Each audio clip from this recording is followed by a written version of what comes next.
Hey, what's up? Kumusta mga idol? Panibagong araw na naman na pagkikwentuhan natin ngayon.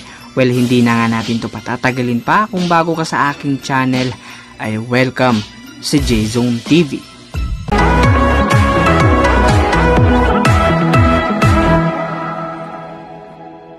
Meron ngang pumasok na balita na malapit nang bumalik sa hardcourt ang nag-iisang Pinoy Sakuragi ng PBA na si Mark Pingris.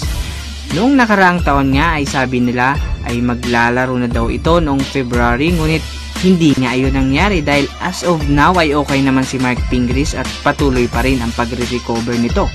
Mga idol, mapapansin nating matagal ang recovering period ni Mark Pingris dahil ACL injury nga ang natamo at talagang napaka-risky nga, lalo pa 37 years old na nga ito ngayon. Kaya dapat ay sigurado talaga at 100% fully recovered bago man siya bumalik sa Magnolia Hotshot. Ngunit noong nakaraang araw ay lumabas nga yung kumpletong lineup ng PBA All-Star at isa nga si Mark Pingris na nasa listahan ng maglalaro at magre-representa ng North All-Star. Mga idol, inuulit ko po, ACL injury po ang natamo nito noong nakaraang taon. Ngunit ngayon ay ayon naman sa kanya ay okay na naman daw siya. Nandun na yung galaw, nakaka-jump shot na naman at nakaka-lateral workout na nga. Dagdag pa nga niya ay it's all about timing and power na lang talaga.